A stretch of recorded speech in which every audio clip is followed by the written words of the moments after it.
আসসালামু আলাইকুম রহমতুল্লাহ। এইচএসসি 2025 সালের পরীক্ষার্থী বন্ধুরা, তোমরা যারা এবার অ্যাডমিশন 2025 সালের পরীক্ষার্থী, তোমাদেরকে এর আগের ক্লাসে আমরা বলেছিলাম যে ঢাকা বিশ্ববিদ্যালয় না, শুধু সকল বিশ্ববিদ্যালয়ে চান্স পাওয়ার জন্য অনেক বেশি পরিশ্রম করতে হয় না, অনেক বেশি পড়তেও হয় না। যেইটা করতে হয়, যতক্ষণ পড়বা তোমার পড়াটা হতে হবে অনেক সুন্দর সঠিক পদ্ধতিতে, স্মার্ট স্ট্র্যাটেজি অনুসরণ করে। তুমি যদি তোমার পুরো প্রিপারেশনটা কমপ্লিট করতে পারো, তাহলে অনেক অল্প সময় পড়েও তুমি অনেক ভালো রেজাল্ট করতে পারো। তোমাকে যতক্ষণই পড়ো, তোমাকে পড়তে হবে শুধু যেই বিষয়গুলো গুরুত্বপূর্ণ, যে বিষয়গুলো থেকে পরীক্ষায় প্রশ্ন হয় সেই বিষয়গুলোই। আমরা অ্যাডমিশন টেস্টের শুরুতেই, যেহেতু তোমাদের মাত্র এইচএসসি পরীক্ষা শেষ হলো, সামনের যে দিনগুলো আছে এই দিনগুলোতে সুন্দর একটা প্রস্তুতি কমপ্লিট করার জন্য আমরা যে বিষয়টি নিয়ে এসেছিলাম তা হলো তোমাদের বিগত বছরগুলোর ঢাকা বিশ্ববিদ্যালয়ে ভর্তি পরীক্ষার প্রশ্ন সলভের ক্লাস। এর মাধ্যমে যেটা হবে যে তোমরা প্রিভিয়াস ইয়ারের কোশ্চেনগুলো দেখার মাধ্যমে তোমরা নিজেরা বুঝে যাবা যে কোন টপিকগুলো থেকে অধিক পরিমাণে প্রশ্ন হয়। আমরা অলরেডি তোমাদের 2 বছরের প্রশ্ন সলভ করিয়েছি প্রিভিয়াস ক্লাসগুলোতে। আজকের ক্লাসে আমরা 2022 সাল, 2021 সাল এবং 2020 সালের ঢাকা বিশ্ববিদ্যালয়ের ভর্তি পরীক্ষার প্রশ্নগুলো সলভ করব। এর মাধ্যমে আমরা দেখব প্রিভিয়াস ইয়ারগুলোতে কোন বছরের কোন টপিকগুলো থেকে বেশি প্রশ্ন হয়। তোমাদের ভিতরে অনেক বেশি ভয় কাজ করে বাংলা ব্যাকরণ নিয়ে, যে ভাইয়া ব্যাকরণ পাঠের কোন কোন টপিকগুলো বেশি গুরুত্বপূর্ণ। সকল প্রকার ভয় আমরা জয় করবো ইনশাল্লাহ। সবগুলো টপিক কিন্তু পড়তে হবে না। তোমার যদি ব্যাকরণের 40টা টপিক থাকে তোমার বইয়ে, ঢাকা বিশ্ববিদ্যালয়ের জন্য 10টা টপিকই যথেষ্ট। আমরা সেগুলো নিয়েই কাজ করব। তো চলো আমরা গুরুত্বপূর্ণ টপিকগুলো নিয়ে ক্লাস করব। তার আগে তোমাদের প্রতি আমার আহ্বান থাকবে যে আজকের ক্লাসটিতে যারা যারা যুক্ত হয়েছো, এটি আমাদের একটি গিফট ক্লাস, তোমাদের প্রতি ভালোবাসার প্রতিদান। আমরা যখন দেখব যে এই ক্লাসগুলো অনেক বেশি স্টুডেন্ট দেখতেছে, এটা আমাদেরকে অনুপ্রাণিত করবে। পরবর্তীতে তোমাদের রেসপন্সের উপর নির্ভর করে আমরা কিন্তু রিটেন কোর্সটাও তোমাদের জন্য গিফট হিসেবে দিতে পারি, যেটা আমাদের পেইড ব্যাচের অংশ। তো এইটা তোমাদের টোটালি তোমাদের রেসপন্সের উপর নির্ভর করবে। তোমরা একটু ক্লাসগুলোতে ফ্রেন্ডদেরকে মেনশন করে দিবা, ক্লাসগুলো শেয়ার করে দিবা, যেন ভাইয়াদের এই ভালোবাসা আরো অনেক বেশি মানুষের কাছে ছড়িয়ে যেতে পারে। চলো আমরা শুরু করে দিচ্ছি। আজকের ক্লাসটা অনলি আমাদের এডুকাটমি স্কুলের পেজ থেকে হচ্ছে। আম, সবাই সবাই অবশ্যই ক্লাসটি শেয়ার করে দিবা, ঠিক আছে? চলো আমি নিজেও একটু আমাদের হোয়াটসঅ্যাপ গ্রুপগুলোতে দেওয়া যেতে পারে। সবগুলোতে দিয়েছেন? কোনটাতে? আমাদের বি ইউনিটের পেইড বেসেল গ্রুপটাতে দিয়েছেন, কিন্তু আমাদের যে বাকি গ্রুপগুলো আছে সেই গ্রুপগুলোতেও আমি একটু দিয়ে দিচ্ছি। ফাইনাল গিয়ারের যে আমাদের গ্রুপগুলো ছিল, তোমরা সবাই একটু ফ্রেন্ডদের মেনশন করে দাও। আমি 30 সেকেন্ড সময় নিব, আমি একটু সবাইকে এই ইটা দিয়ে দেব। আমাকে কালা কালা লাগতেছে, আমি কালা কালাই, এইখানে সুন্দর দেখানোর কোনো সুযোগ নাই। দেখেন, আচ্ছা হ্যাঁ, ওকে, হুম।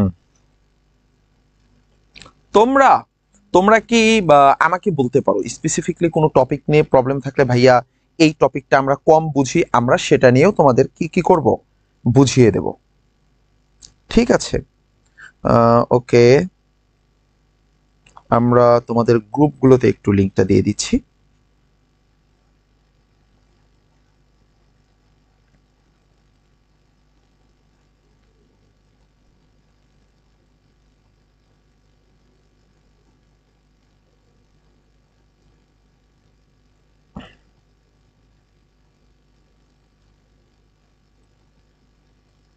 ওকে, কে কোথা থেকে যুক্ত হচ্ছ? আমি না প্রথমে একটু 1-2 মিনিট একটু তোমাদের কমেন্টগুলো দেখবো, তোমাদের মন্তব্যগুলো দেখবো, তারপরে আমি শুরু করব। ওকে,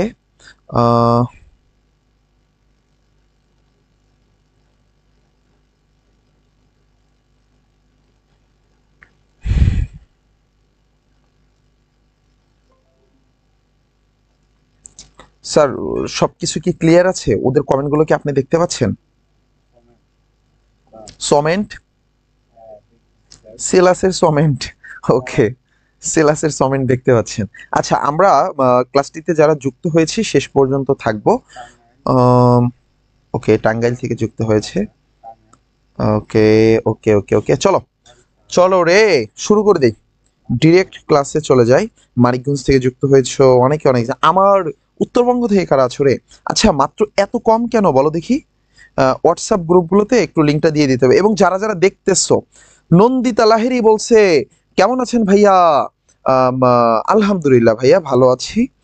আব্দুল হাদি, তাসনিয়া মেহরিন, ওয়ালাইকুম আসসালাম। তাবাসসুম জান্নাত বলেছে share done, thank you Tabassum Jannat. তোমরা যারা যারা দেখছো প্রত্যেকে ক্লাসটি শেয়ার করে দাও। ওকে, ঠিক আছে।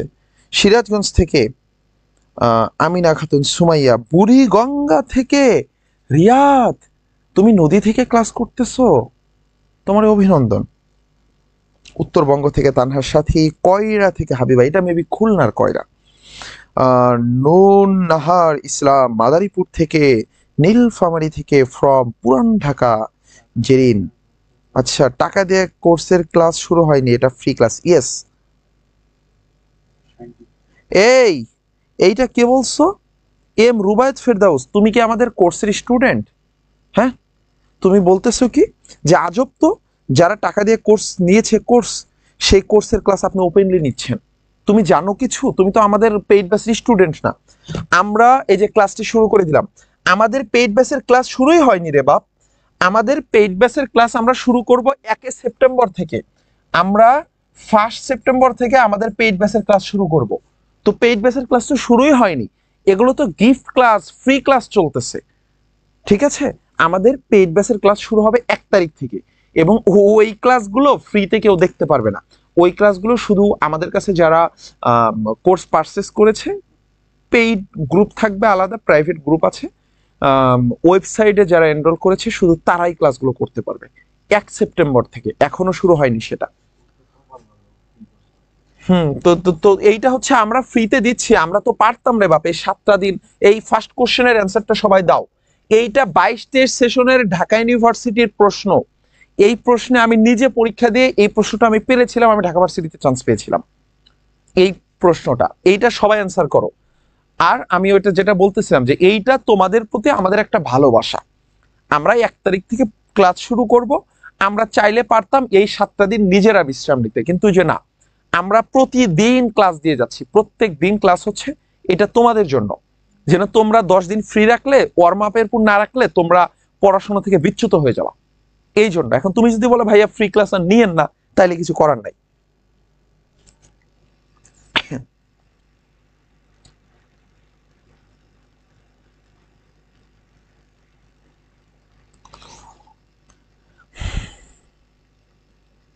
হ্যাঁ, এই যে আমাদের একজন ভাইয়া হচ্ছে প্রশ্ন করছে, ভাইয়া মুক্তিযুদ্ধের সময় কোনটা কত নাম্বার সেক্টরে ছিল?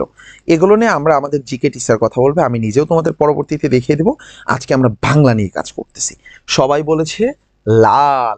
আমি এটা একটু তোমাদেরকে বলে দেই যে তোমরা যখন বাংলার কিছু পড়বা, অবশ্যই বাংলার প্রত্যেকটা গল্প, প্রত্যেকটা কবিতা আমাদের নিজেদের দৈনন্দিন জীবনের সাথে কিন্তু রিলেটেবল।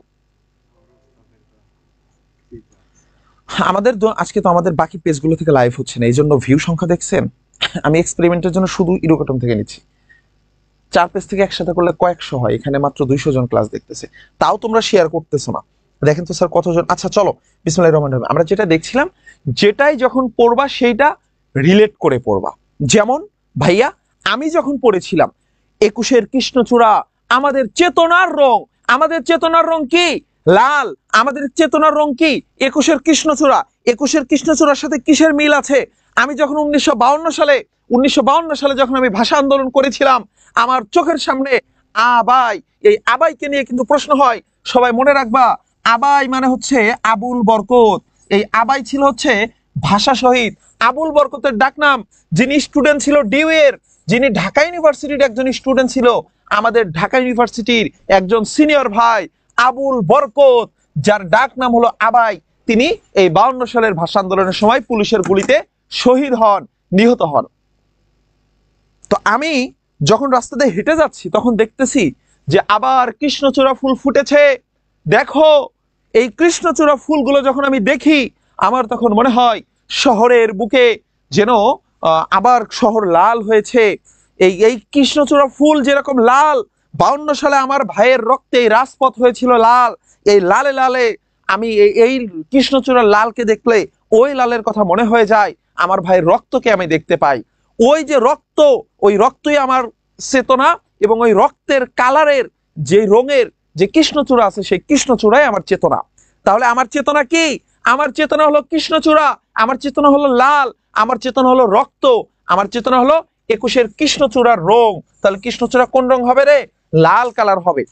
আমি পরীক্ষা দিতে আসতেছিলাম তখন ওই ক্যান্টনমেন্টের উপর দিয়ে আসতেছিলাম ফ্লাইওভারে, তখন আমি দেখতেছিলাম দুই পাশে কৃষ্ণচূড়া ফুল।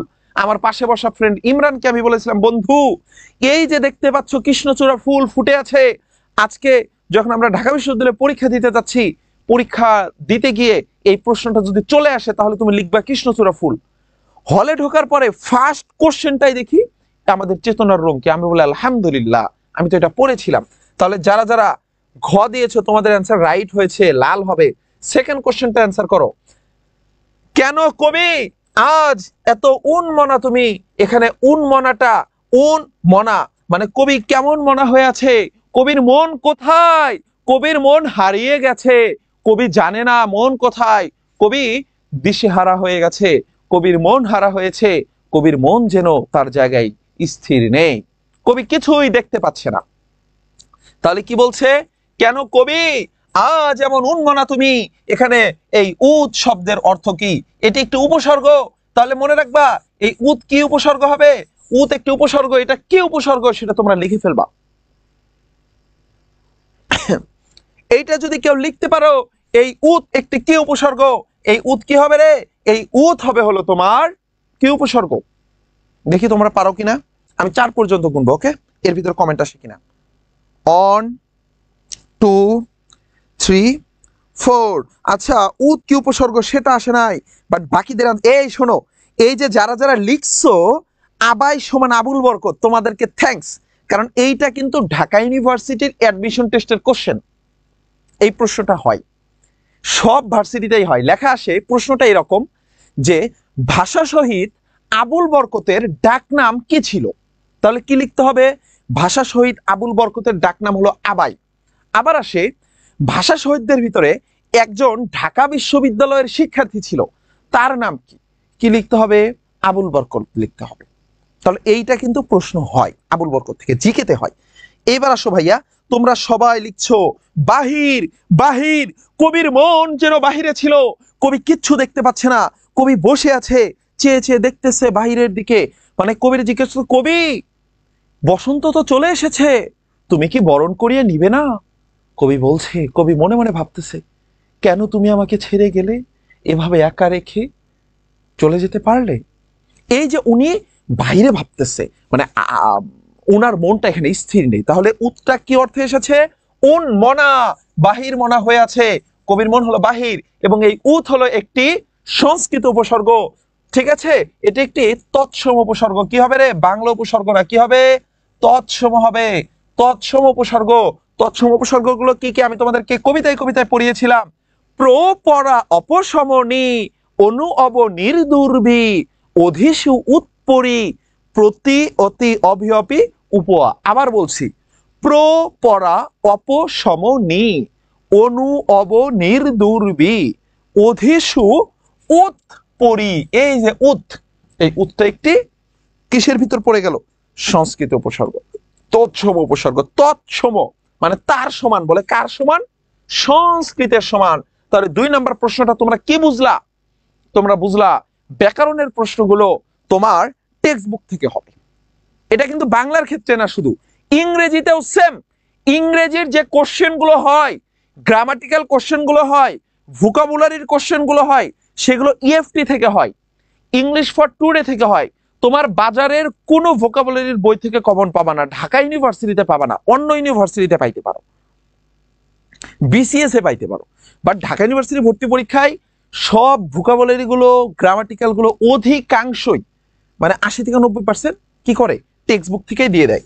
তাহলে তুমি যখন কবিতাগুলো আমি তোমাদেরকে পড়াবো, এরকম ভাবে ব্যাখ্যা করে করে পড়াবো। কি হয়েছে? বাহির। এর পরেরটাতে আসো, কোনটি শুদ্ধ নয়? কোনটি শুদ্ধ নয় তোমরা বলো দেখি। বলো রে, এখানে কি হবে? এখানে হরিতকি বানান কি ঠিক আছে? আমি তোমাদেরকে বানানের ক্লাস করিয়েছিলাম, তোমাদের মনে আছে কিনা? উরু ঠিক আছে, উজ্জ্বল, কোনটা শুদ্ধ নয়, কোনটা ভুল, সেটা অ্যান্সার করো।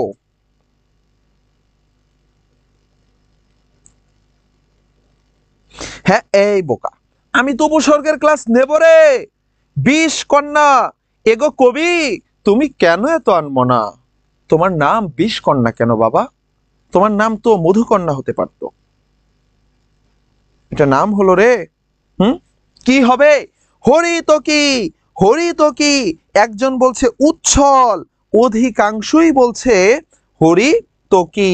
আমি তোমাদেরকে আর আর 10 সেকেন্ড সময় দেব, আর 10 সেকেন্ড সময় দেব, তোমরা অ্যান্সার করো কোনটি শুদ্ধ নয়, হরিতকি, হরিতকি নাকি উচ্ছল, কোনটা রাইট অ্যান্সার হবে? সবাই জানাও। এটা নাম হলো রে। আচ্ছা দেখো, এখানকার কি বলছে, এখানকার সবগুলোই সঠিক, এখানকার সবগুলোই সঠিক। এখানে না মাঝে মাঝে না অ্যাডমিশন টেস্টে কিছু ভুল করে ফেলে, অ্যাডমিশন টেস্টে কিছু কিছু ভুল করে ফেলে।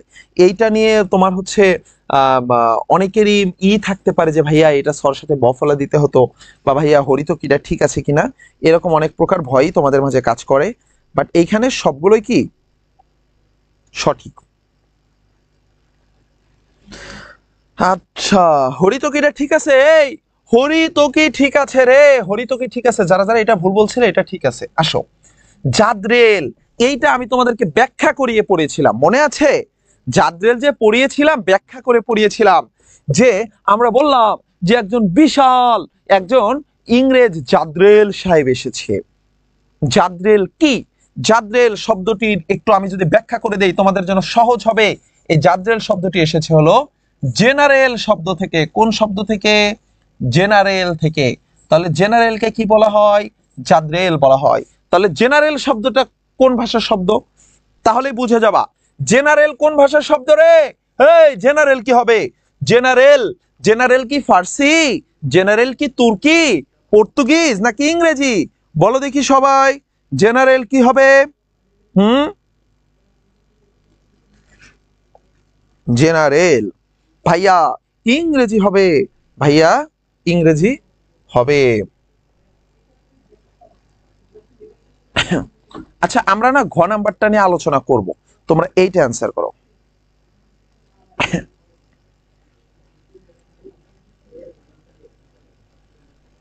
ওকে,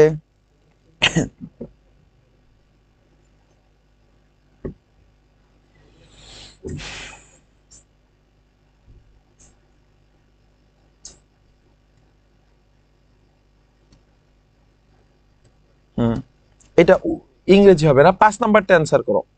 তোমাদের কোনো কনফিউশন থাকলে, একটা কোশ্চেনও কনফিউশন নিয়ে আমি ক্লাস শেষ করব না, আমি তোমাদেরকে দেখিয়ে দেবো। হ্যাঁ, ওইটা কোনটা কেন ঠিক হলো ভুল হলো সেটা দেখিয়ে দেবো, তোমরা এইটা অ্যান্সার করো। এইটা আমি এখন শিখিয়ে দেবো।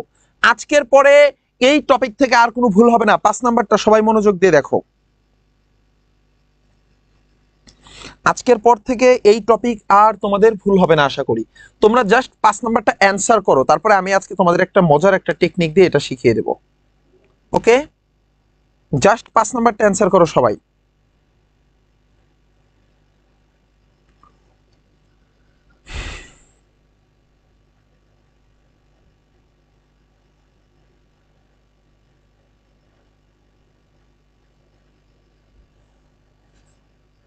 হুম, 5 নাম্বারটা, 5 নাম্বারটা, 5 নাম্বারটা।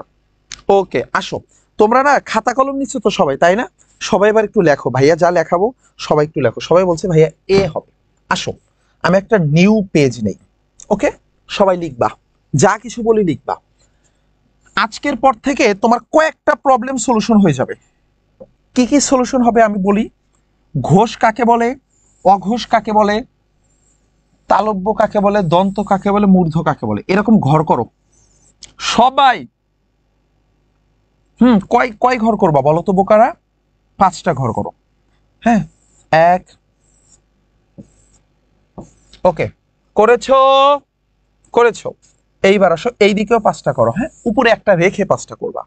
তাহলে এই হলো 2, এই হলো 3, এই হলো 4, এই হলো 5টা, মানে উপরের এক ঘর রাখতে হবে, এদিকেও একটা এদিকেও একটা। আচ্ছা, এইবার আসো ভাইয়া, এখানে আমি তোমাকে দিলাম কি দিলাম, ক, খ, গ, ঘ, উম, চ, ছ, সবাইকে লিখতে হবে। লিখতেছো না কেন তোমরা? মানে ক্লাস দেখতেছো, ক্লাস ওপেন করে রেখে মেসেঞ্জার চালাচ্ছ। ক্লাস দেখো আর লেখো, খাতা কলম নিয়ে লেখো, সবাই লেখো। চ, ছ, বর্গীয় জ, ঝ, ইয়, ট, কি হবে, ঠ, ড, ঢ, মূর্ধন্য ন, তারপরে ত, থ, দ, ধ, দন্ত ন, প, ফ, ব, ভ, ম। সবাই এই ঘরটি উঠাও। উঠিয়েছ? এই উঠিয়েছ? কাউসার ভাইয়া, তোমার সময়টা আমি পার করে আসি নাই, স্টিল পার করতেছি, বুঝছো? সেই জন্য আমি বুঝি। তোমরা এই যে ক্লাসটা চালু করে রাখছো, টুম করে একটা মেসেজ আসে জরিনা, যদিও তোমরা তাকে স্মার্টলি জারিন বলতে পারো, যারা বলতে পারো, মানে নামগুলো কিন্তু তোমরা স্মার্ট করে ফেলো। যাই হোক না কেন, তোমার যারা তোমাকে কল করেছে, মেসেজ দিয়েছে, তুমি লিখছো যে I am on a class, তুমি যে মানে তার সাথে চ্যাটিং করতেছো, এইটা করা যাবে না বাবা। ফোনটা রেখে দাও। এই ক খ গ ঘ ওটা তোমার পাশের পিচ্ছি আছে না, ও এসে বলবে ভাইয়া আমি তো টুয়ে পড়ি, আমি তো সব পারি স্বরবর্ণ ব্যঞ্জন বর্ণ, তুমি নাকি দুদিন পরে ভার্সিটিতে উঠবা, এখনো ক খ শেখো। লজ্জা দিতে পারে, তাই না? আসো, এখানে কিছু মজার বিষয় আছে, এটা তোমাকে অবশ্যই পারতে হবে। ঢাকা ইউনিভার্সিটিতে লাস্ট ইয়ারে এখান থেকে প্রশ্ন হয়ে গেছে, তাই না? এই যে আমরা মাত্রই যে দেখলাম, এই যে এইটা প্রশ্ন হয়েছে, তাহলে এই টাইপের এবং এটার আশেপাশে আরো যত ধরনের প্রশ্ন আছে সব তুমি পারবা। হ্যাঁ, এখানে এই যে প্রত্যেকটা তালব্য কারে বলে, অঘোষ কাকে বলে, অল্প প্রাণ কাকে, স্পৃষ্ট কাকে, সবগুলো পারবা এই এই ঘরটা বুঝলে। লিখতেছো সবাই? একটু সরলাম, একটু সরলাম, বলছে ভাই একটু সরেন। হ্যাঁ, আমার হাতের লেখা অনেক সুন্দর, এই জন্য আমি 10-এর ভিতর সবসময় 5-7 পাইতাম, কখনোই 9 পাইতাম না, এত সুন্দরের জন্য। দেখো তাহলে কি হবে তোমার, মনে রাখবা যে ইমাম সাহেব কোথায় থাকে।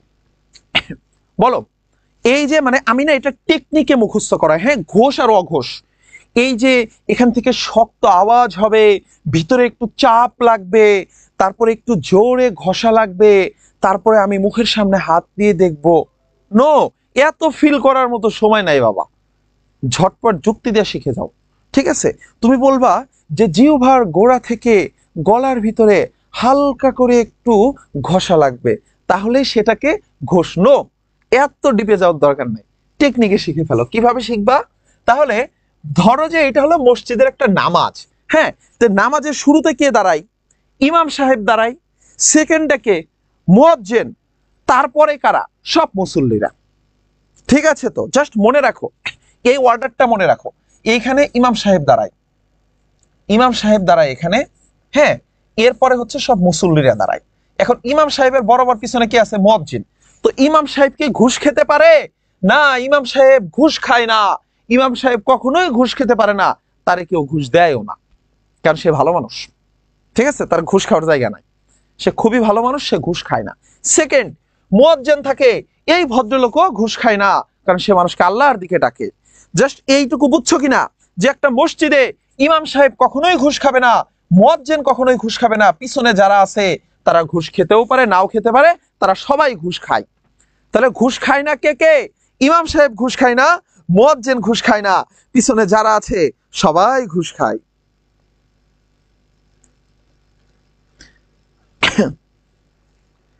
ওহো, ভুল করে ফেলেছি রে, ট ঠ ড ঢ, সরি সরি সরি, ভুল হয়ে গেছে, ড ঢ। এই দেখেছো? হ্যাঁ, আমি তো বিশাল বড় ভুল করে ফেলছিলাম। তাহলে এইটুকু সবাই বুঝছো কিনা?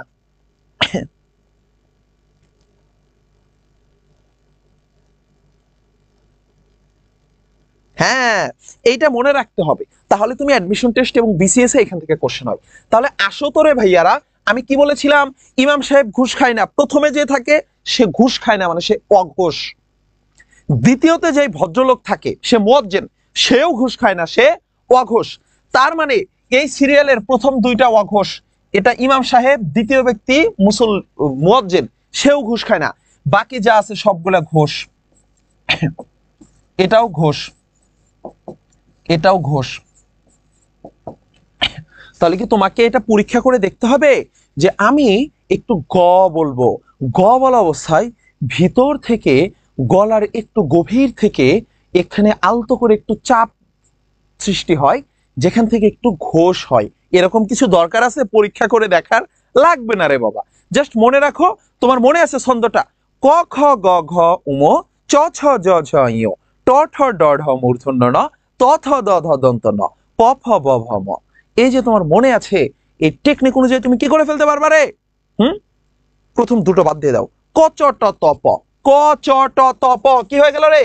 ক চ ট ত প, ক চ ট ত প হলো ইমাম সাহেব, সে কখনোই ঘুষ খায় না। তাহলে এই প্রথম লাইনটা বাদ দিয়ে দিবা, সেকেন্ড লাইন বাদ দিয়ে দিবা, বাকিগুলো সব ঘোষ। তার মানে আজকের পর থেকে যদি প্রশ্ন হয় যে কোনটি অঘোষ, তুমি কি দেখবা? তুমি দেখবা ওই যে বর্গীয় ধ্বনি আছে, স্পৃষ্ট ধ্বনি আছে 25টি বর্গীয় ধ্বনি, সেই 25টি বর্গীয় ধ্বনির ভিতরে এটা কয় নাম্বারে পড়েছে তুমি হিসাব করবা। চ ছ জ ঝ ঞ, যেহেতু ঝ এসেছে তার মানে এটা প্রথম দুইটার ভিতরে নাই, চর ভিতরে নাই, ছর ভিতরে নাই, ঝড় ভিতরে আছে, তার মানে প্রথম দুইটার বাইরে গেলেই ঘোষ। তোমরা এই টেকনিক বুঝতেছো কিনা আমার একটু জানাও দেখি। এই এটা খুবই পচা কাজ, টিকটক ভালো মানুষ করে রে। একজন বলছে ভাইয়া এটা টিকটক বানাবে।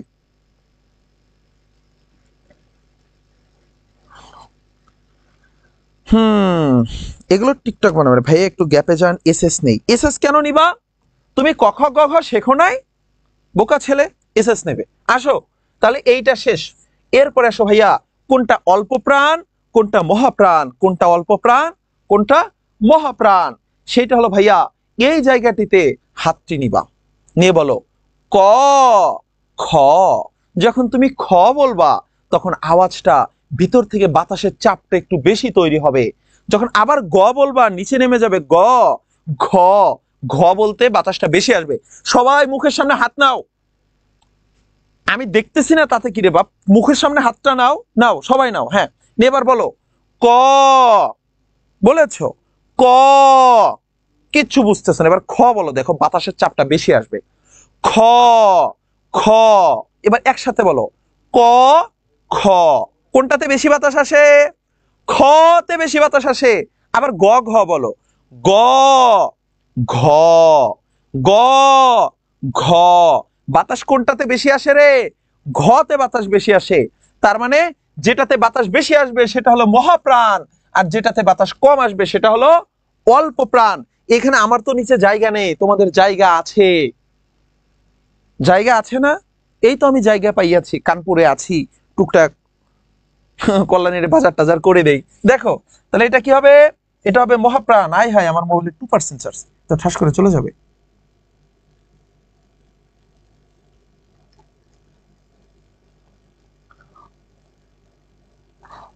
আচ্ছা আমি বুঝিয়ে দেব, তোমরা বলছো আর একবার রিপিট করেন, রিপিট না রিভিউ। আচ্ছা আমি করে দিচ্ছি। তাহলে যেই ধ্বনি উচ্চারণের সময় বাতাসের চাপ বেশি আসবে, যেমন ক খ, খ বললে বাতাসটা বেশি আসতেছে, দেখো মুখের সামনে হাত নাও, সবাই নাও, ক খ, খতে বাতাস বেশি আসে। বাতাস বেশি সমান সেটা কি হবে? বাতাস বেশি আসলে সেটাই তোমার মহাপ্রাণ। দেখো ক, এবার খ বলো, ক বলো, খ বলো, ক বাতাস কম, অল্প প্রাণ, কি হবে ভাইয়া? অল্প প্রাণ, অল্প প্রাণ। আচ্ছা এটাতে কি হবে? মহাপ্রাণ, বাতাস বেশি আসতেছে, বাতাস বেশি আসতেছে না? বাতাস এখানে কিন্তু বেশি আসে রে, মহাপ্রাণে বাতাস বেশি আসে। দেখো খতে কি হয়? খ। আবার গ বলো, গতে আবার অল্প প্রাণ, গ কি? গ আবার অল্প প্রাণ, আবার ঘতে মহাপ্রাণ। তাহলে এই 1 নাম্বার এবং 3 নাম্বার হলো অল্প প্রাণ, 1 এবং 3 কি হবে? অল্প প্রাণ। তাহলে 1 এবং 3 অল্প প্রাণ, 1 এবং 3 অল্প প্রাণ, 2 এবং 4 মহাপ্রাণ। তাহলে মনে রাখবা জোড়া মানেই বেশি, যে সিঙ্গেল, সিঙ্গেল মানুষ কিন্তু হালকা, আর যে জোড়া হয়ে যাবে, যেই সে জোড়া হয়ে যাবে সেই সে ভারী হয়ে যাবে। তাহলে জোড়া মানেই ভারী, জোড়া মানেই বেশি, আর সিঙ্গেল মানে হালকা পাতলা। বুঝেছ? সিঙ্গেল মানে অল্প, আর জোড়া মানে কি? জোড়া মানেই বেশি। মহা, এই এই জোড়া মানে তোমাদের রিলেশনশিপ আর বিবাহের জোড়া না রে বাবা। এখানে জোড়া মানে হলো 2, জোড়া মানে হলো 4। বুঝেছো? তাহলে এক সিঙ্গেল, হ্যাঁ এক, এটা হচ্ছে বেজোড়। তাহলে এক, তিন, তিনও কি? তিনও একের মতোই। তাহলে তোমার বিজোড় হলে যেটাই জোর সেটাই মহা, যেটাই জোর সেটাই মহা। টেকনিকে মনে রাখবা। আমার একটা ফ্রেন্ড ছিল, একসময় অনেক হালকা পাতলা ছিল, একসময় তার সে ডাবল হয়ে গেছে, কাপল হয়ে গেছে, এখন সে অনেক মহান দেহের অধিকারী হয়ে গেছে। তাহলে মানে কি রে? জোর মানেই ভারী, মহা। তাহলে অল্প প্রাণ মানে কি? যেগুলো বিজোড় সেগুলো অল্প প্রাণ। এক অল্প প্রাণ, তিন অল্প প্রাণ, দুই মহাপ্রাণ, চার মহাপ্রাণ। এই চলো তো ওই প্রশ্নটা থেকে একটু ঘুরে আসি তো। ওইখানে কি চেয়েছিল? আচ্ছা ওইখানে তালব্য চেয়েছে, তালব্যটা একটু পরে দেখাবো। এইটা বুঝতেছো কিনা তোমরা? তোমরা বুঝতেছো? হ্যাঁ, এই নো, আমার ভুঁড়ি বাড়ার সাথে এটার কোনো সম্পর্ক নাই বাবা। আমি সকালে হাঁটার সময় পাই না, এই জন্য ভুঁড়ি বাড়ে। তবে ভুঁড়ি নেই তো, ওইটা এডিট করা ছবি ছিল, ওটা জাওয়াত স্যার দুষ্টামি করে এডিট করে ওইটা করছে। ক্লাসে সাউন্ড কমিয়ে দেওয়া। এখন আবার যদি মুখ দিয়ে উচ্চারণ করি তাহলে মা বলবে এই তুই ক খ পড়তেছিস। আরে না রে ভাইয়া। হ্যাঁ,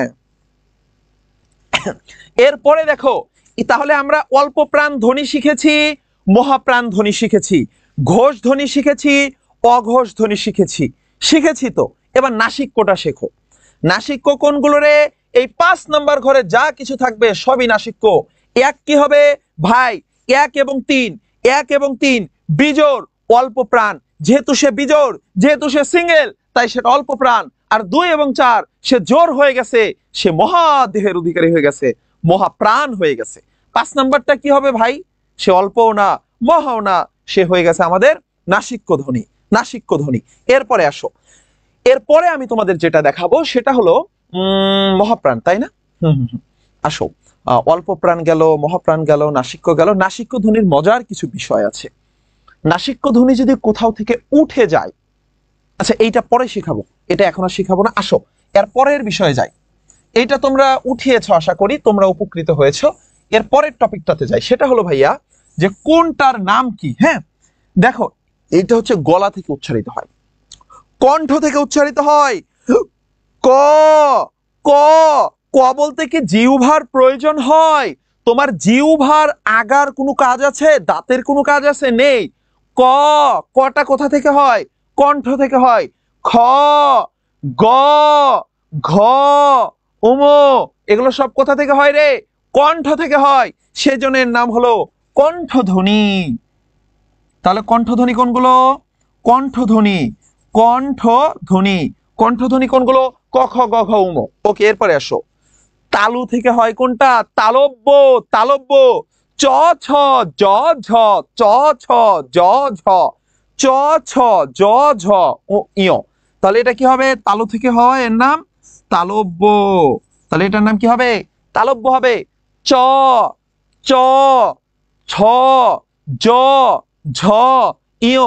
এবং এই যে আমরা স পড়ি না, স, এই যে এই একটা স, এই একটা স, এবং এই একটি স, এই স গুলোর ভিতরে এই সটা হচ্ছে তালুর সাথে সম্পর্কিত, তাই এর নাম কি হয়ে গেছে? এটাও কিন্তু একটু তালব্য ধ্বনি। তাহলে কি হবে? চ, ছ, জ, ঝ, ইয় এবং স, এগুলো হচ্ছে তালব্য ধ্বনি। এই 6টার নাম কি? তালব্য ধ্বনি। এরপরে আসো ভাইয়া, তোমরা অনেকে হয়তো মজা মানে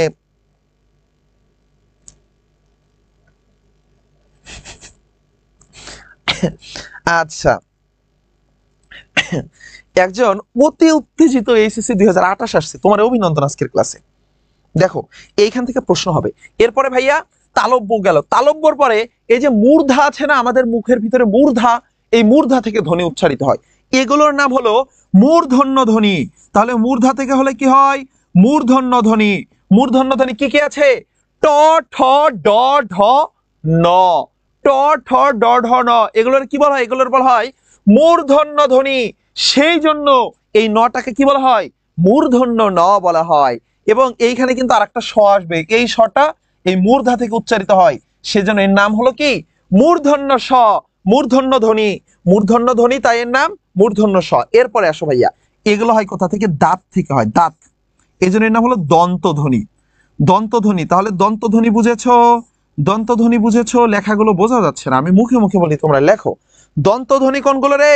ত, থ, দ, ধ, ন। ত, থ, দ, ধ, এখানে একটা স আছে, এই যে এই সটাও এখান থেকে হয়, এই জন্য এর নাম হলো দন্ত স। দন্ত স কেন হয় বুঝেছো? হ্যাঁ, দাঁত থেকে হয়। তাহলে কি কি হয়? ত, ত, ত, জিহ্বার অগ্রভাগ ও সামনের উপরে দাঁতের অগ্রভাগের সঙ্গে লাগতেছে, ত, থ, দ, ধ, ন। বুঝেছো? হ্যাঁ, দন্তধ্বনি। এরপরে আসো, এইটা হচ্ছে সবচেয়ে মজার বিষয়, সেটা হলো তোমরা যত বাচ্চা আছো, এই তোমরা এই ক্লাস থেকে অনেকে চলে যেতে পারে, ঠিক আছে?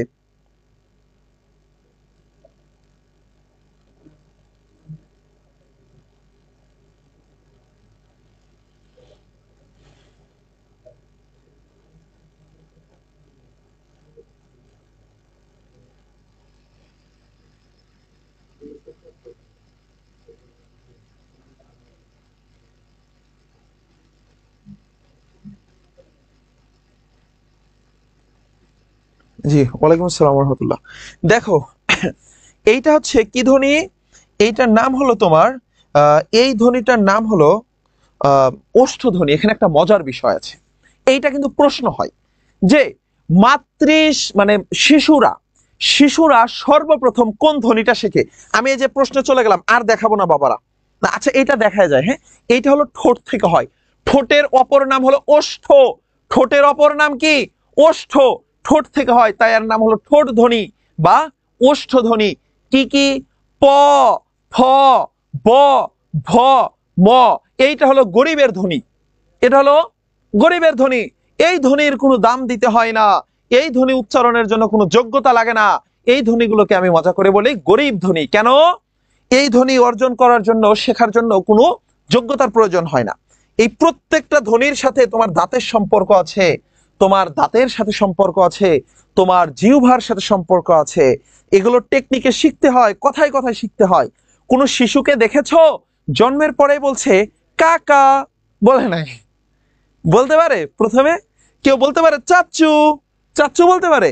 বলতে পারে না। কি বলতে পারে? বলে মাম্মা, পাপ্পা, ফাফা, ফুফু। কেন বলতে পারে? এর জন্য দাঁতের প্রয়োজন হয় না।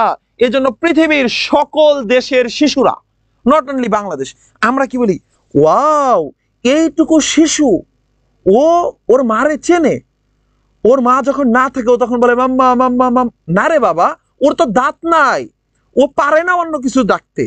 ওর যদি দাঁত থাকতো তাহলে ও চাচা চাচাও বলতো। এই জন্য শিশুরা মাম্মা বলে কেন? মায়ের প্রতি ভালোবাসা থেকে না। এই মাম্মা বলতে দাঁত লাগে না, জাস্ট দুটো ঠোঁট থাকলে হয়। ঠোঁট তো নিয়েই জন্ম নেয়। শিশু যখন জন্মগ্রহণ করে তখন সে কি নিয়ে জন্মগ্রহণ করে? ঠোঁট নিয়ে জন্মগ্রহণ করে। এই জন্য আর ওই যে চাচ্চা এগুলো বলার জন্য দাঁতের প্রয়োজন হয় না। দাদা বলে, দেখছো দাদার চেয়ে মারে বেশি ভালোবাসে, ওর দাদার চেয়ে ওর মামারে, তারপরে ওর মামিকে, ওর তারপরে আর কি কি আছে, এখান থেকে কি কি উচ্চারণ করা যায় দেখো তো? বাব্বা, মাম্মা, ফুফু, ফাফা, ভাব্বা, মাম্মা, এগুলো বলা যায়, তাই না? এখন তোমরা কি বলতে পারো যে দেখছো এইটুকু একটা শিশু, ওর দাদা ওর জন্য এত কিছু করে, ও দাদারে ভালোবাসে না, ও শুধু মাম্মা মাম্মাই করে। এখন এইটা করার জন্য তো আর কি যোগ্যতা লাগে না, বুঝেছো? আসো, তাহলে আমরা তালব্য শিখলাম, মূর্ধন্য শিখলাম, দন্ত শিখলাম, এইটা হচ্ছে কি ওষ্ঠ শিখলাম, কণ্ঠ শিখলাম, ঘোষ ধ্বনি, অঘোষ ধ্বনি, অল্পপ্রাণ, মহাপ্রাণ, সব শেষ। ধ্বনি বর্ণের বড় একটা চ্যাপ্টার আমরা কমপ্লিট করে ফেললাম। তাহলে এই যে সমচয়, সঞ্চয়, এটা কি হয়েছে? সঞ্চয়। এই যে চটা চেয়েছে এখানে, এটা চ, আচ্ছা এখানে ম হচ্ছে ইয় হয়ে চ হয়েছে, তাহলে চটা কি? চ, ছ, জ, ঝ, ইয়। এই চ হলো একটি তালব্য ধ্বনি। আসো 6 নাম্বারটাতে আসো বাবা। তোমরা না ক্লাসটাতে একটু মনোযোগ দাও।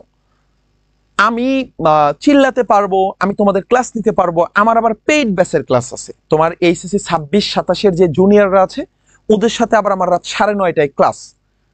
তো ওদের সাথে 9:30 থেকে শুরু করে আরো ঘন্টাখানিকের মতো ক্লাস নিয়ে তারপরে আমার নিজের বাসায় যেতে হবে, কাজ করতে হবে, দ্রুত ঘুমাতে হবে, সকালে উঠতে হবে, তো আমাদের চাপ থাকে না? তোমরা যদি একটু ক্লাসে অ্যাটেন্টিভ থাকো, মনোযোগ দিয়ে বোঝো, আমরা পড়িয়ে মজা পাই। তোমরা ক্লাসগুলো শেয়ার করো, রাইট অ্যান্সার গুলো কমেন্ট করো, এটা আমাদের উৎসাহ দেয়। কিন্তু তোমরা যখন অপ্রয়োজনীয় কমেন্ট করো এবং যেগুলো আমাদের হার্ট করে, এগুলো করিও না। হ্যাঁ, তোমরা আমাদের একটু উৎসাহ দাও। এই ক্লাসগুলো, ভাইয়া ক্লাস আলহামদুলিল্লাহ ভালো হচ্ছে, ভাইয়া ক্লাসটা শেয়ার করে দিলাম, যে আমার আরো ফ্রেন্ডরা দেখুক। অ্যাডমিশন টেস্টে এইখানে যতটা না চেষ্টার খেলা, তার চেয়ে বড় হচ্ছে আল্লাহর রহমতের খেলা, স্রষ্টার রহমতের খেলা, ভালোবাসার খেলা। তুমি কতটা উদার, তুমি কতটা পরোপকারী, তার উপর নির্ভর করে স্রষ্টাও তোমাকে কি করে দিবে। মানে অনলাইন জগতে না, মানে প্রচুর কন্টেন্ট আছে। তুমি যদি ভাবো যে আমি এটা শেয়ার করে দিলে আমার ফ্রেন্ড এটা পেয়ে যাবে, ও আমার চেয়ে অ্যাডমিশনে ভালো করে ফেলবে, এইটা খুবই খুবই নিচু মানসিকতার কাজ, একটা বোকামি। এটা হয় না। বরং তুমি যদি হেল্প করো, ও তোমাকে হেল্প করবে। ওকে, দেখো পর্বতের সমর্থক শব্দ কি হবে? সবাই রাইট অ্যান্সার দাও, 6 এর রাইট অ্যান্সার দাও। এখানে আমি বুঝাবো না, এখানে বুঝাতে গেলে বেশি সময় লাগবে। আমি, তোমরা রাইট অ্যান্সারটা দিয়ে দাও। আচ্ছা, যুবরাজ চৌধুরী, যুবরাজ চৌধুরী বলেছে ভাইয়া আমি রেগুলার ক্লাস করি, কিন্তু আপনি আমার কমেন্ট পড়েন না। যুবরাজ চৌধুরী ভাইয়া, আমি ইদানিং একটু কমেন্টটা কম পড়ি। জুবায়ের মোর্শেদ জিশান বলেছে ওষ্ঠধ্বনি প প ব ব ম। রাইট, থ্যাংক ইউ ভাইয়া। স্যার, এসএসসি দ্বিতীয় পত্র কিভাবে পড়তে পারি? এসএসসি দ্বিতীয় পত্র আমি পড়াবো। আমি ওই যে পেইড ব্যাচের ক্লাস শুরু করতেছি না, ওইখানে আমি নবম দশম শ্রেণীর বই থেকেই পড়াবো। এবং তোমরা নিজেরাও যেগুলো পড়বা, এই যে আমি আজকে পড়ালাম, এটা কিন্তু নবম দশম শ্রেণীর বই থেকেই পড়ালাম।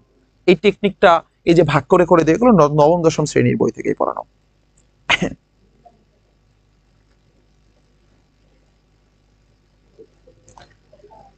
হ্যাঁ, অনামিকা চৌধুরী ভাইয়া, দুষ্ট কমেন্ট করতে হয় না ভাইয়া, তোমাদেরকে ভালোবেসে গিফট ক্লাস নিচ্ছে, এগুলো কিন্তু গিফট তোমাদের জন্য। বাট তোমরা যদি আমার এখানে এসে দুষ্টমি করো ভাইয়া, তাহলে কি স্যার গরিব ধনী ঠোঁট? ইয়েস, ঠোঁট। কারণ এটা উচ্চারণের জন্য, ওষ্ঠধ্বনি উচ্চারণের জন্য কিছু লাগে না। জি আচ্ছা স্যার, আমি পেইড ব্যাচ আছে। হ্যাঁ হ্যাঁ, পেইড ব্যাচ ইনশাল্লাহ দেখা হবে ভাইয়া। আচ্ছা, মেদিনী, মেদিনী মানে কি? একজন বলেছে মেদিনী মানে পৃথিবী। ওকে,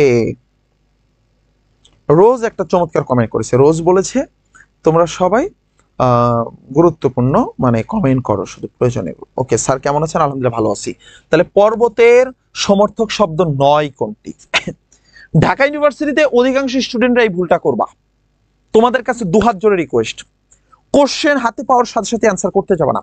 আমি নিজে একটা ভুল করে ফেলছি, আমার সারা জীবন আফসোস থেকে যাবে। কারণ একটা ভুল করা মানে বোঝো, হ্যাঁ, আমি ওটা পারা জিনিস ভুল করছি। মানে আমি এইটা দেখি নাই, মানে এইটা, এটা দেখো তোমরা অনেকে এই ভুলটা করছো। হ্যাঁ, তো কি মানে এইখানে যে একটা নয় আছে সেটা আমরা দেখি না, আমরা জাস্ট এইটুকু দেখি। আচ্ছা, পর্বতের সমর্থক, এখানে কি শব্দ নয় নাকি শব্দ কোনটি তা দেখি নাই, জাস্ট দেখছি পর্বতের সমর্থক, তার মানে এটা হয়ে যাবে। আমরা এগুলো দিয়ে দেই। নো, তুমি পর্বতের সমর্থক দেখছো আর দেখছো অচল। আচ্ছা, অচল মানে তো পর্বত, তাহলে এটাই রাইট আনসার দিয়ে দিলা। পরে দেখলা আয় হয়, এখানে তো নয় আছে রে, নয় আছে, মেদিনী, মেদিনী মানে পৃথিবী, তাহলে তো এটাই রাইট আনসার হবে। তাহলে রাইট আনসার কি হবে? মেদিনী হবে। পর্বতের সমর্থক শব্দ নয় কোনটি? মেদিনী। আসো, আভিধানিক ক্রম অনুসারে সাজানো শব্দগুচ্ছ কোনটি? লাস্ট ক্লাসে পড়িয়েছিলাম, এটা আমি আর দেখাবো না। উৎস, উঠতি, কাহিনীটা একটু দেখিয়ে দেই, ছোট্ট করে দেখিয়ে দিই, না হলে ভুল করবা। আশা, আভিধানিকের নিয়মের মানে এখানে সিস্টেমটা কি? সিস্টেমটা হলো ভাইয়া, মিল থাকতে হবে। যেমন এখানে আছে আছে আছে, ঠিক আছে, অর্ডার ঠিক আছে। সা, আচ্ছা, সা আছে, ল আছে, দন্তের স আছে।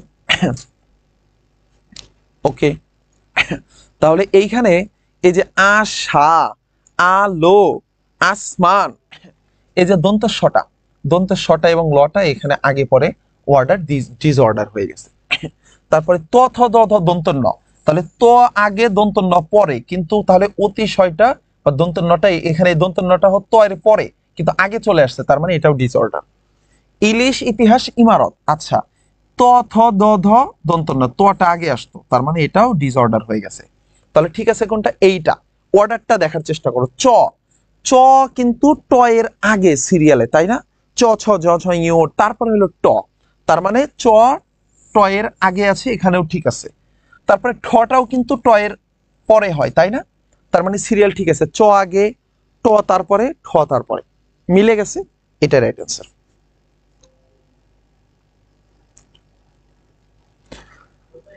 আসো 8 নাম্বারটা দেখো রে, বতর দিনে মগরা মগরা ধান আসে, এইখানে স্ফীত হরফ চিহ্নিত পদটি কি? এখানে এই যে মগরা মগরা, এটা হলো স্ফীত চিহ্নটি বলা হয়েছে। এটা কি হবে? এটা তোমাদের অলরেডি পড়িয়ে ফেলেছে। সাপেক্ষ সর্বনাম হবে না বোকা। সাপেক্ষ কোনটা? কোনো একটা বিষয়ের সাপেক্ষে আর একটা যখন হয়। যদি সে মেসেজ দিত তাহলে আমি রিপ্লাই দিতাম, যদি সে আসতো তাহলে আমি যেতাম, যদি সে বলতো তাহলে আমি শুনতাম। এই যে সাপেক্ষ। আচ্ছা, এইটা হচ্ছে সমধাতুজ, হচ্ছে না। সমধাতুজ কোনটা বলো তো? অনেক ঘুমিয়েছি রে, অনেক খাওয়া খেয়েছি আজকে। তাহলে এখানে কোন কোন দুটো হয়? ধনাত্মক অব্যয় হয় নাকি বিশেষণের বিশেষণ হয়? বিশেষণের বিশেষণ এইটা কোনোভাবে যাচ্ছে বোকা? যাচ্ছে না। তাহলে কোনটা হবে?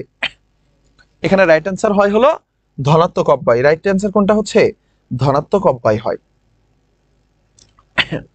এইটা দেখো, শনিতে 7, এইটা হচ্ছে টেক্সট বুক যখন পড়বা তখন অনেক মনোযোগ দিয়ে ব্যাখ্যা করে করে বুঝে বুঝে পড়তে হবে। কিছুক্ষণ আগে আমি তোমাদেরকে ক খ গ ঘ পড়াচ্ছিলাম।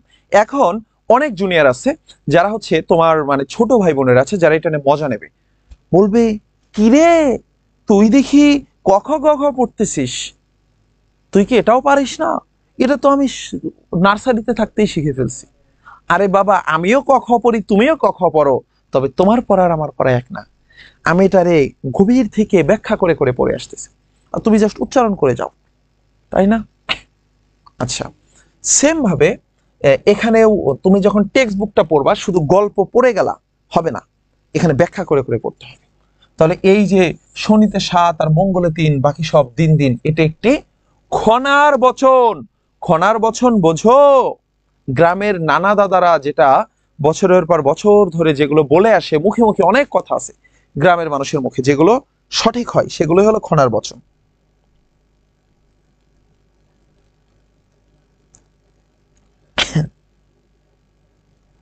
হুম, ঠিক আছে। হ্যাঁ,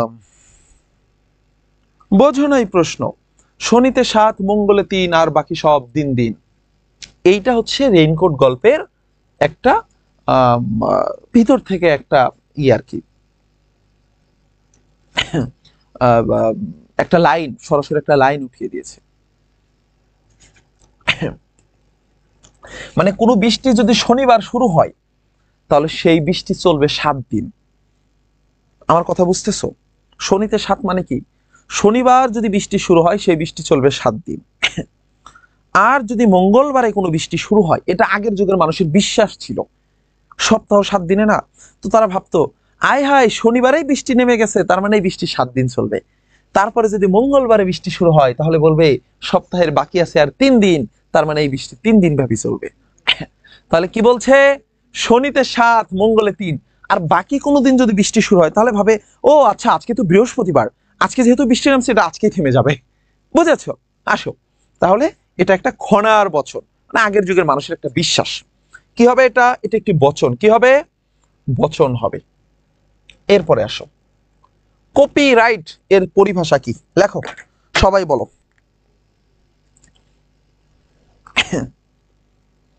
আচ্ছা, বোতরের দিনে মগরা মগরা ওইটা বুঝিনি। আচ্ছা, ওইটা হচ্ছে লাল সাল উপন্যাস থেকে একটা লাইন উঠিয়ে দিয়েছি। ওইটা হচ্ছে ধনাত্মক অব্যয়। আমি না ওইটা আবার বুঝাবো, হ্যাঁ? এইটা যেহেতু দিয়েছি সবাই অ্যান্সার করুক, ওইটা আমি তোমাকে বুঝিয়ে দেবো। এটা 8 নাম্বার। আচ্ছা, মার্জিয়া তো 8 নাম্বার বোঝো নয়। আচ্ছা, তোমরা এটা অ্যান্সার করো তো 10 নাম্বার, আমি 8 নাম্বারটা একটু বুঝিয়ে দিয়ে আসি।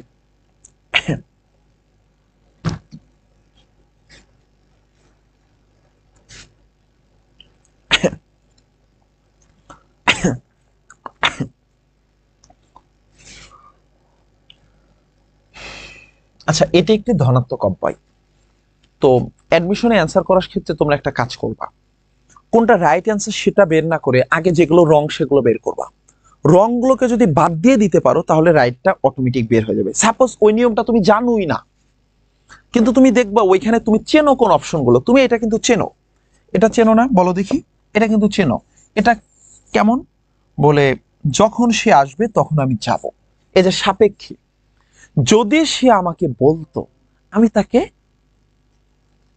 গ্রহণ করতাম, যদি সে আমার কাছে চাইতো আমি তাকে দিতাম। যে সে আসলো, এটা হয় না ঠিক, বাট এই যে যখন তখন, যখন সে বলল তখনই আমি চলে গেলাম। হ্যাঁ, এইগুলো হচ্ছে সাপেক্ষ। এরপরে সমধাতুস কোনগুলো ভাইয়া? সমধাতুস কর্ম, এগুলো তোমরা জানো তাই না? ওই যে ওই ওই সেম ধাতু থেকে যেগুলো হয়, ওই যে আমরা বলি না যে অনেক ঘুমালাম, অনেক খাওয়া খেলাম, অনেক পড়া পড়লাম, তারপরে অনেক দেখা দেখলাম। এই যে কর্মটা এবং ক্রিয়াটা, এই যে দুটো মিল না, সেম ধাতু থেকে এসেছে, সমধাতুস। বিশেষণের বিশেষণ, যখন কোনো একটা বিশেষণ অলরেডি বিশেষণ বাট তার আরেকটা বিশেষণ দিলে তুমি, সেটা কি? বিশেষণের বিশেষণ। সাপোজ তুমি ধনাত্মক অব্যয় জানো না, তখন তুমি কি করতে পারো? তিনটা বাদ দিয়ে দিলা, ওকে, তাহলে এটা কি হলো?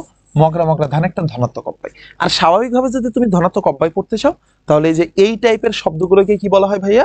ধনাত্মক অব্যয় বলা হয়।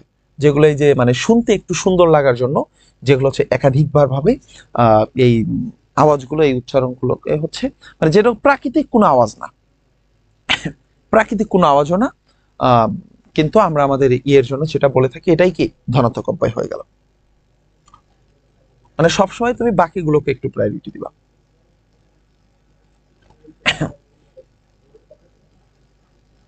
ওকে, তাহলে তারপরে দেখো কপিরাইটের যথার্থ পরিভাষা। এইখানে না অনেকের অনেক ভুল হয়, বাট এটা হচ্ছে গ্রন্থ সত্যটাই বেশি হয়, এবং এটাকে গ্রন্থ সত্যটাকে রাইট আনসার হিসেবে ধরা হয়। কি হবে ভাইয়া? কত ঘন্টা পড়লে চান্স হবে? ভাই কত ঘন্টা পড়লে চান্স হবে এটা আমি বলতে পারবো না, কিন্তু আমি এটা বলতে পারবো অ্যাডমিশন টাইমে আল্লাহর হস্তে ভুলেও রিলেশনশিপে জড়ায় না। অ্যাডমিশন টাইমে ভুলেও মানে বেশ কিছু কাজ আছে এগুলো করা যাবে না। সোশ্যাল মিডিয়া ইউজ করিও না, কমিয়ে দাও। তুমি দেশের রাষ্ট্রপতি হও নাই, তুমি দেশের প্রধানমন্ত্রী। দেশের প্রধানমন্ত্রীও তো তোমার মতে এত তার সময় নাই যে আজকে ইউটিউবে কোনটা ট্রেন্ডিং এ আছে, এই মুহূর্তে সোশ্যাল মিডিয়াতে কোন মিউজিকটা ট্রেন্ডে চলতেছে, এইটা তোমার দেখা লাগবে, এইটা নিয়ে পোস্ট করতে হবে, না হলে তোমার জাত চলে যাবে। এগুলো থেকে বেরিয়ে আসতে হবে। কোনো খবর দেখা যাবে না অ্যাডমিশন টাইমে, কোনো নিউজ দেখা যাবে না, ভালো হোক আর খারাপ হোক। কোনো রাজনৈতিক নিউজ শোনা যাবে না, কোনো ব্যাড নিউজ শোনা যাবে না। তোমার ফ্যামিলি মেম্বারদের বলে দিবা, তোমার সারাউন্ডিং এ যারা আছে তাদের বলে দিবা যে কোন দেশে কে বোমা ফেললো এগুলো আমারে বলবা না, কোন দেশে শিশু মারা যাচ্ছে এটার জন্য তোমরা র্যালি করবা, তোমরা করো, এটা আমারে বলবা না। এটা আমারে হার্ট করবে, আমার মনোযোগ নষ্ট করবে, আমাকে মানসিকভাবে হতাশাগ্রস্ত করবে। কোথায় কার অ্যাক্সিডেন্টে এক ফ্যামিলির 7 জন মারা গেছে, এই নিউজও আমারে বলবা না। এই নিউজ আমাকে মানসিকভাবে হতাশাগ্রস্ত করবে, আমার পড়াশোনা কনসেন্ট্রেশন ধ্বংস করবে। দেশের কোথায় কি রাজনৈতিক কারা আন্দোলন করতেছে করুক, তারা তাদের গতিতে চলুক, পুরো পৃথিবীর গতিতে চলবে, আমি আমার গতিতে চলবো। যেটাকে পেতে চাও সেটাকে মন থেকে ভালোবাসতে হবে। তুমি যদি, এটা আল্লাহ সুবহানাহু ওয়া তাআলা বলে যে বান্দা যদি কোনো বিষয়কে হৃদয় থেকে চায়, কোনো মানুষ যদি কোনো বিষয়কে মন থেকে চায়, সে অবশ্যই সেটা পাবে, আল্লাহ তাকে দিবে। তুমি যদি কোনো বিষয়কে হৃদয় থেকে পেতে চাও, পুরো পৃথিবী তোমাকে সেইটা দেওয়ার জন্য উঠে পড়ে লেগে যাবে, ওইটা তোমাকে দিবেই দিবে। আমি আমার নিজের জীবনে হাজারবার এমন উদাহরণ দেখেছি যে কেউ কোনো বিষয় পেতে চেয়েছে, হৃদয় থেকে চেয়েছে, চাওয়ার মতো করে চেয়েছে, তাহলে স্বয়ং স্রষ্টা, স্বয়ং আল্লাহ সুবহানাহু ওয়া তাআলা পুরো পৃথিবীর সব কুল কায়নাত তোমাকে সেটা দেওয়ার জন্য উঠে পড়ে লেগে যাবে। সেজন্য কি করতে হবে? এই অ্যাডমিশনে তুমি যে চান্স পেতে চাও, এইটাকে শুধু মনে মনে রাখলেই হবে না, সেটাকে ভালোবাসতে হবে, হৃদয় থেকে ভালোবাসতে হবে। তুমি যদি ভালোবেসে লেগে থাকো, তুমি অবশ্যই সেটা পাবা ইনশাল্লাহ। কয় ঘন্টা পড়তে হবে এটা বলবা না, তুমি একটা জিনিস চাও, তার জন্য তোমার শয়নে স্বপ্নে তুমি ঘুমাইতে বসলে পরে তুমি দেখবা যে তুমি মনে মনে পড়তেছো ও আঘাওয়া জওয়ানা আ আর আন আব ইতি উনকত কোন নিপাতি বিভর রামশাসা সুহা। ওকে, এগুলো হচ্ছে বাংলা উপসর্গ। ঘুমের ভিতরে মনে মনে পড়বা, সিরিয়াসলি পড়বা। আমি আর বলবো না, তোমরা এগুলো মানো, কতক্ষণ পড়বা সেটা আমি বলছি না, বাট পড়া ব্যতীত বাকি কোনো কাজ করবে না। মানে তুমি 24 ঘন্টায় পড়বা ঘুম ব্যতীত, ঘুম আর খাবার ব্যতীত, জরুরি কোনো জরুরত ছাড়া, নো আড্ডাবাজি, নো খেলা দেখা। এই যে খেলা দেখো, ক্রিকেট দেখো, ফুটবল দেখো, নিউজ দেখো, এগুলো বাদ দাও, বাকি সময় পড়ো, ইনশাল্লাহ জোস করবা, পুরো বাংলাদেশ পুরো পৃথিবী কাঁপায় দিবা। কপিরাইট মানে গ্রন্থ সত্য। আউলিয়া চাঁদ বাগধারার অর্থ কি? বাগধারাগুলো খুব মজা করে পড়তে হবে। বাগধারাগুলো কি করতে হবে? খুব মজা করে পড়তে হবে। আউলিয়া চাঁদ বাগধারার অর্থ কি? আমি না তোমাদেরকে বাগধারার একটা শীট দিয়ে দিছি মনে হয়, না এক কথায় প্রকাশের একটা শীট দিছি, এটা পেইড বেসে দিছি, ফ্রিদের দেওয়া হয় না। এবার যারা ফ্রি আছো তোমাদেরকেও আমরা কিছু ম্যাটেরিয়ালস দেবো। হ্যাঁ, তোমরা ভাবিও না যে ভাইয়া কোর্স কিনে নেয় বলে দেবেন না, তোমাদের জন্য কিছু ম্যাটেরিয়ালস আছে। বাট এইটা হচ্ছে বাগধারাটা আমি দেখি আজকে ক্লাস, আচ্ছা যখনই দেওয়া হোক আমি দিয়ে দেবো তোমাদের একটা স্লাইড। তাহলে আউলিয়া চাঁদ বাগধারার অর্থ কি তোমরা লেখো তো বোকারা।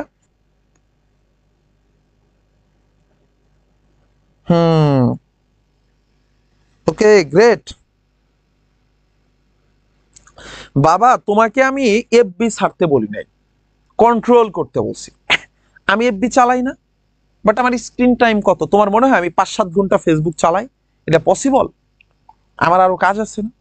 আমি আমার সারা দিনে যদি 1-1.5 ঘন্টা ফেসবুক চালাইতে পারি হাইস্ট, বা তাও পুরোটা টাইম কাজে। এই যে আমি এখন আজকে দিনে আমি 7-8 ঘন্টা ফেসবুক চালাবো কেন?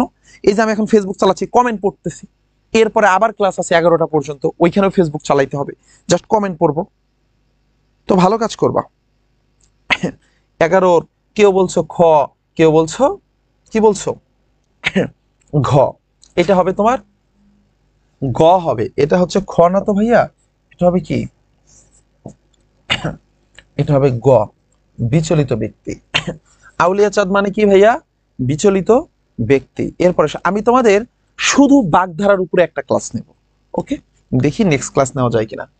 এরপরে আসো অব্যয়ী ভাব সমাসের উদাহরণ কোনটি? এটা খুবই মজার ব্যাপার। তোমার অব্যয়গুলো পারো না? অব্যয় যেগুলো অতিরিক্ত যুক্ত হয়, মানে কি? এই যে তোমার উপসর্গ, উপসর্গ তো একটা অব্যয়, তাই না? তাহলে যেগুলো অতিরিক্ত যুক্ত হয় সেগুলোই অব্যয়।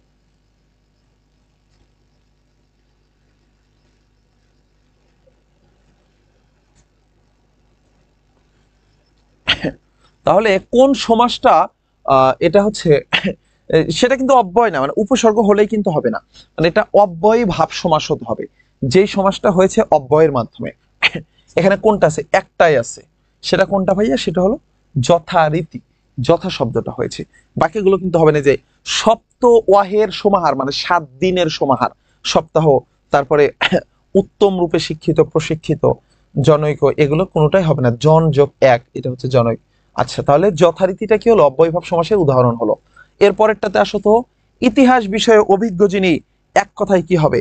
এক কথায় প্রকাশ। এক কথায় প্রকাশের রাইট অ্যান্সারটা সবাই করো। ভাইয়া সমাস মনে থাকে না? চক্রবর্তী মিথিলা, চক্রবর্তী মিথিলা মনে থাকবে রে ভাইয়া। তুমি সমাসটা প্র্যাকটিস করতে হবে, পড়তে হবে, মজায় মজায় পড়তে হবে, তাই হলে মনে থাকবে। হ্যাঁ, মনে থাকবে না? অবশ্যই মনে থাকবে। তাহলে লেখো তো, ইতিহাস বিষয় অভিজ্ঞ যিনি, সেটা কি হবে? ঐতিহাসিক কিন্তু হবে না,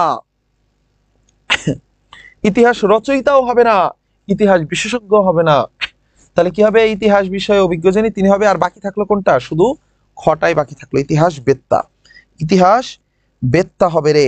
এরপরে আসো, লাল সাল উপন্যাসে প্রদীপের আলোর সাথে তুলনা করা হয়েছে কাকে? প্রদীপের আলো কে? বলো দেখি, প্রদীপের আলো কে? বলো।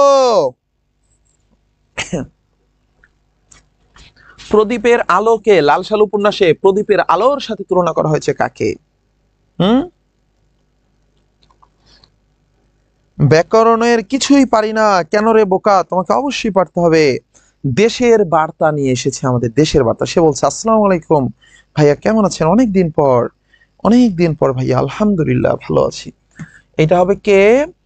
দেখো তো, এখানে প্রদীপের আলোর সাথে তুলনা করা হয়েছে আমাদের দা গ্রেট ভণ্ড মুদাসসির পীরের স্বপ্নের মাধ্যমে নাকি তাকে বলেছিল যে মজিদ তুমি যাও।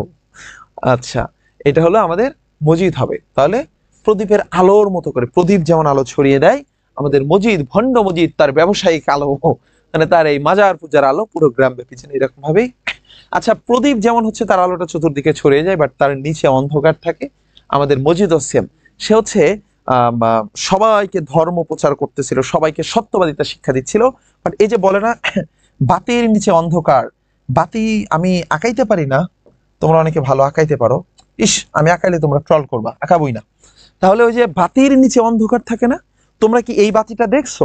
উম, এটা হারিকেন, সম্ভবত এটাকে হারিকেনই বলা হয়, বা এরকম এক ধরনের বাতি আছে না, যেটা হচ্ছে পুরো সবকিছুকে আলোকিত করে দেয়, বাট ওর নিচে অন্ধকার থাকে। তো এখানেও সেমটা, বিষয়টা সেম, যে এই যে যেমন আমার এখানে লাইট, লাইটের পিছনের অংশটা অন্ধকার, বাট পুরো রুম আলোকিত করে দিচ্ছে। তো মসজিদও সেম, পুরো গ্রামের সবাইকে ধর্মের কথা, সত্যের কথা, আল্লাহর ইবাদতের কথার দিকে ডাকে, কিন্তু সে নিজে একটা ভণ্ড, সে নিজেই কি করে, পাপাচার করে বেড়াচ্ছে। মানে জমিলা হচ্ছে ওই ধান শুকাতে দিচ্ছিল, জমিলার কোমর দেখে সে সিডিউস হয়ে গেছে, পরে তার জন্য বেগুনি রঙের পাড়ের শাড়ি কিনে নিয়ে আসছে। আমিনা বিবি আসছে মাজারে, তার সুন্দর স্নিগ্ধ সাদা পা, যে পা কখনো কাদা মাটি পানি কিছু ছই নাই, সে পা দেখে সে সিডিউস হয়ে গেছে। সে টাউট, ছোট মেয়েরে বিয়ে করতে চাই, জমিলারে বিয়ে করতে চাই। এ হচ্ছে কি একটা চরিত্রহীন মজিদ। আচ্ছা, এরপরে আসো, সে হচ্ছে বাতির নিচে অন্ধকার, প্রদীপের আলো। মৃত্যুকালে সিরাজের মুষ্টিবদ্ধ হাত কিসের প্রতীক? মানে মৃত্যুর সময়ও সে কি ছিল? সে হচ্ছে তার হাত মুষ্টিবদ্ধ করেছিল। এটা কিসের অ্যান্সার হবে রে? অন্তিম প্রচেষ্টার। ভাইয়া 10 নাম্বারটা মেধা সত্য হবে না কেন? এইটা নিয়ে প্রচুর ঝামেলা আছে বুঝছো। যারা এই তুমি গ্রামের বিষয়গুলো ভালো করে বুঝবা কেন, শহরের বিষয় বুঝতে হবে না? নাকি গ্রামার বুঝাইছো? আচ্ছা ভাইয়া, প্রতিটি প্রশ্ন যদি প্রশ্নের সাথে আমাদের ব্যাখ্যা বলতেন তাহলে ভালো। তো অবশ্যই আমি তো ব্যাখ্যা দেওয়ার চেষ্টা করতেছি। ইসরাত হাসান রিমি বলছে, এইবার রিপ্লাই না দিলে আর ক্লাসই করবো না। যা, তুমি কারে বললা এটা? দেখো, তাহলে এটা কি হবে ভাইয়া? এটা হবে অন্তিম প্রচেষ্টার, মানে সে শেষ মুহূর্ত পর্যন্ত প্রচেষ্টা করে গেছে। তাহলে মৃত্যুকালে সিরাজের মুষ্টিবদ্ধ হাত কিসের প্রতীক ছিল রে? অন্তিম প্রচেষ্টা ছিল। এরপরে আমরা 21-22 সেশনের প্রশ্নটা সলভ করাতে পারি, কিন্তু আমি করাবো না, কারণ 1 ঘন্টা পড়াইছি তো, তোমরা নিতে পারবা না। কারণ আজকের ক্লাসের মধ্যে আমি শুধু, যদি এমন করতাম যে শুধু প্রশ্ন 15টা এমসিকিউ আমি তোমাকে 15 মিনিট 10 মিনিটে শেষ করিয়ে দিতাম, বাট আমি কিন্তু কিছু কিছু বিষয় ব্যাখ্যা করার চেষ্টা করেছি। আজকের এই ক্লাসটা আমি এইটা নেক্সট ক্লাসে পড়াবো, হ্যাঁ নেক্সট ক্লাসে ওই 21-22 সেশন, এটা কত 21-22, এটা আগামীকাল করানো যায় কিনা আমি একটু ভেবে দেখি, যদি পসিবল হয় আগামীকালই এটা পড়াবো। তবে আজকে এইটুকু বলে দিচ্ছি, তোমাদের আজকে কিন্তু আমি বেশ কিছু বিষয় পড়িয়েছি। যেমন তোমাদেরকে আমি আজকে পড়ালাম কিভাবে তালব্য ধ্বনি, তারপরে হচ্ছে দন্তধ্বনি, ওষ্ঠধ্বনি, আহ তারপরে ঘোষ ধ্বনি, অঘোষ ধ্বনি, অল্প প্রাণ মহাপ্রাণ, এগুলো পড়িয়েছি না? একটা টপিক কিন্তু আজকে কাভার করিয়েছি। ধ্বনি বর্ণের গুরুত্বপূর্ণ একটা অংশ আমরা শেষ করিয়েছি আজকে। এইখান থেকে দেখবা এই ফ্রি ক্লাসের, আজকের এই ফ্রি ক্লাসের এই অংশ থেকে তোমার অ্যাডমিশন টেস্টে তুমি চান্স, মানে কমন পেয়ে গেছো, একটা বা দুইটা কোশ্চেন কমন পেয়ে গেছো, এটা তোমার জন্য সৌভাগ্যের বিষয় হবে। তো সবাই ভালো থাকো, তোমাদের সাথে দেখা হবে। আমি একটু কমেন্ট পড়বো, হ্যাঁ তোমাদের কমেন্ট পড়বো, আগামী 3 মিনিট কমেন্ট পড়বো। আচ্ছা, ওকে। কোমর না ঘাড় পড়ছিলাম? কি কোমর বলছো তুমি? মেহেন্দি রিধা স্বর্ণা, পা ঘিল, আমেনার পা দেখা। তোমরা কি, ইয়েস রাইট, রোজ ঠিক কথা বলছো ভাইয়া। আমি আপনাদের বি ইউনিটের কোর্স পারচেস করেছি 25 তারিখ, কিন্তু এখনো কোনো গ্রুপে অ্যাড করানো হয়নি ভাইয়া। এখনো কাউকেই ফেসবুক গ্রুপ অ্যাড করানো হয়নি, তোমাদের হোয়াটসঅ্যাপ গ্রুপে অ্যাড করানো হয়েছে, তাই না? হোয়াটসঅ্যাপ গ্রুপেই থাকো, তোমাদেরকে সময় হলে অ্যাড করিয়ে নেবে। ক্লাস শুরু হবে 1 তারিখ থেকে, হ্যাঁ। তোমরা কি কেউ কোনো কোশ্চেন করেছো? হেরিকেন হচ্ছে কাচের বয়ামে থাকে, রাইট। এটা না মেধাসত্ব হবে না কেন ভাইয়া? এইটা নিয়ে না মানে যারা বাংলাবিদ আছেন, বাংলা রাইটাররা আছেন, তাদের ভিতরে এটা নিয়ে একটা হয়েছিল এবছর 22 সালে, যে কারো কারো মতে এটা মেধাসত্ব হবে, কারো কারো মতে এটা গ্রন্থ সত্য হবে, কিন্তু বাংলা একাডেমি থেকে এটাকে গ্রন্থ সত্য হিসেবে গ্রহণ করেছে। আমরা এটাকে মেধা সত্যটাই, আমার কাছেও এটা মনে হয়েছে এটা গ্রন্থ সত্যটাই মোর অ্যাপ্রোপ্রিয়েট হয়। ভাই আমাকে তো অ্যাপ্রুভ করা হয়নি এখন পর্যন্ত। অ্যাম্বিশন তোমাকে, তুমি ভর্তি হয়ে থাকলে অবশ্যই অ্যাড করা হবে। সাথী জাহান ভাইয়া আপনি কোন ইয়ারে পড়েন? জিকে ক্লাস ওই দিনের মতো নোমান ভাইয়া জাওয়াত ভাইয়া নিলে ভালো হবে, ওইভাবে মুখস্থ হয় ভালো। এই জোস, একটা কাজ করি, আগামীকাল জিকে পড়াই, কি বলো? আগামীকাল একটা জিকের ক্লাস নেই, জিকে যদি পড়াই বোকা তোমরা মুখস্থ করাই ফেলবো। হুম, কিন্তু কি করতে হবে, জিকেটা মনোযোগ দিয়ে ক্লাস করতে হবে। আজকে যা ক্লাসের অবস্থা, এই কয়জন ক্লাস করতেছে, এটা আমাদেরকে অনেক বেশি হতাশ করে। হ্যাঁ, আমিনা খাতুন সুমাইয়া ভাইয়া ক্লাস পাবা, পেইড বেসের ক্লাস 1 তারিখ থেকে শুরু। ভাইয়া এখন বৈশাখ কমেন্ট পড়েন, আপনি এখনো আমার কমেন্ট পড়েন না। আফরিদা বিনতে ফারুক, ওকে আল্লাহ হাফেজ ভাইয়া, ওকে আল্লাহ হাফেজ। হ্যাঁ, সমাজটা আমি সময় নিয়ে পড়াবো। পেইড ব্যাচে আমি সমাজটা হয়তো একাধিক ক্লাস নিতে পারি, 1-2টা ক্লাস নিতে পারি।